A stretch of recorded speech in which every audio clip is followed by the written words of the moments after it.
다음 전화 연결합니다. 시청자님 안녕하세요. 예, 안녕하세요. 네, 선생님 어떤 종목 가지고 계세요? 예, 두산중공업이요. 네, 매수가 비중 얼마나 되실까요? 19,300원에서 70%. 70%. 네, 이 종목 어떤 점 보고 이렇게 많이 사셨어요? 5년 전부터 네. 47,000원대부터 사다가 올해 물타기 하다가 4만 원대부터 처음 진입되셨어요. 네. 2,000줄 샀거든요. 네. 그래서 이제 조금 엊그저께 대복주 때문에 2만 원 좀 넘었다가 네. 다시 지금 가차없이 쭉쭉 떨어지는데 지금이라도 빼야 되나 아니면 급하지 않거든요, 자금은. 급하진 않으세요. 네. 시청자님에게 어떻게 보면 애증의 종목일 수가 있겠어요. 네. 그거 하나 갖다가 제가 5년 동안 그러니까요. 네. 6, 7천만 원 들어가 있으니까. 알겠습니다. 그 인내심도 참 있으신 것 같고, 네. 두산중공업에 어떻게 보면 올인을 하셨는데 그 결과를 저희가 조금 보고, 네. 앞으로 방향 잡아드릴게요, 시청자님. 예. 네. 70%라는 무게감이 상당히 있으실 것 같은데요. 네, 백두점간이 14,200원. 네, 오늘 마감 종가가 나왔는데 4만 원대부터 사셨으니까 단가는 계속 뚝뚝 떨어지긴 했는데. 네네.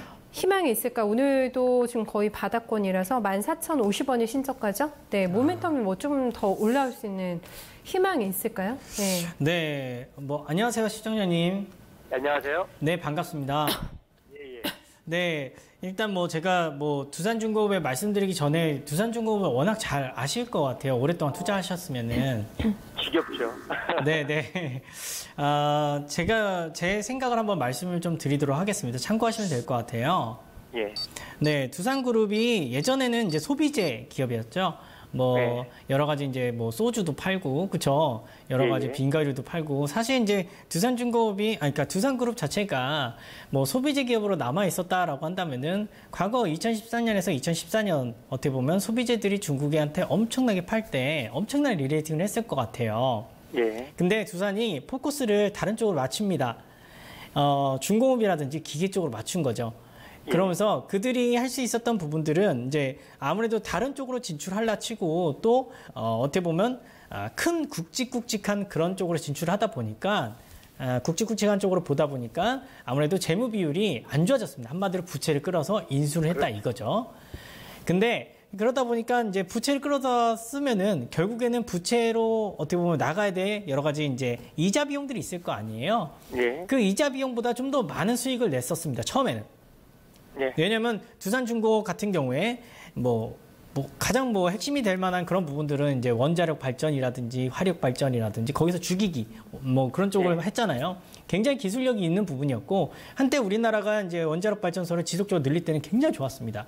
그리고 우리나라 원자력 발전소의 그런 기술 자체도 전 세계 최고 수준이기 때문에 그런 쪽으로 해서 해외 쪽으로 진출할 그런 쪽으로도 좀 노려봤었다라고 생각하시면 될 것 같은데 일단 그런 부분들이 지금 우리나라 현 정부 기조하고 완전 달라요. 그러다 보니까 많이 죽었습니다. 그리고 담수화라든지 여러 가지 수처리 관련된 그런 부분도 사실 굉장히 굵직굵직하고 큰 프로젝트를 맡아서 할 것 같았지만 그런 부분들이 조금씩 줄어들고 있었다라고 생각하시면 될 것 같아요. 그러다 보니까 이 회사가 부채 비율은 높고 어떻게 보면 사업 자체가 꾸준하게 잘 돌아가는 게 아니다 보니까 지속적으로 부채는 있는 상태에서 재무 구조는 안 좋아졌던 겁니다. 네, 그러다 보니까 회사채를 계속해서 발행을 했었고요. 그러다 보니까 지속적으로 더 안 좋아지는 거죠. 재무 구조가. 그래서 제가 알기로는 지금 두산중공업 같은 경우에는 지금 현금 흐름이 너무 안 좋아가지고 두산그룹 차원에서도 두산중공업을 어떻게 보면 살리기 위해서 굉장히 노력을 하고 있는 단계인 거로 알고 있어요. 그래서 제가 생각했을 때 이제 두산중공업 같은 경우에는 대북 관련주로 묶이면서 21,000원 갔을 때 그때가 원래는 매도 포인트였다라고 저는 생각을 하고 있어요. 흐름상 안 맞으면은 일단은 그 흐름이 다시 돌아올 때까지 기다리시는 것보다는 일단 매도를 하시고 그 흐름이 돌아왔을 때 다시 사셔도 됩니다.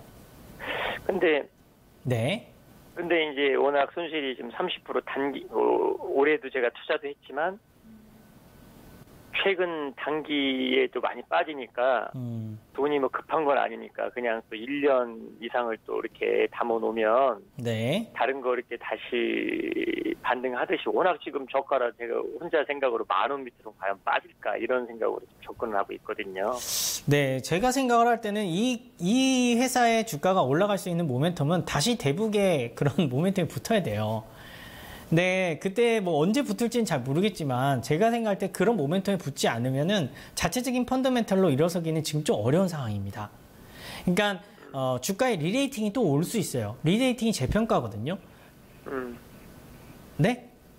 그 흘러가서 계속 내려갈 수도 있다는 거죠? 네, 리레이팅이 아래로 내려갈 수 있다는 거죠. 그래서 제가 생각을 할 때는 다시 위로 올라갈 때, 그때 들어가셔도 늦지 않다. 그래서 제가 생각할 때는 약간 손실이 지금 좀 크긴 하겠지만 지금은 일단 자르시는 게 맞다라고 저는 판단하고 있습니다. 네, 시청자님. 예, 일단 알겠습니다. 중공업, 네, 얼마나 좀 오랫동안 고생하셨을까 싶은데 참고해 보셨으면 좋겠습니다. 힘내세요. 고맙습니다. 네, 감사합니다. 네.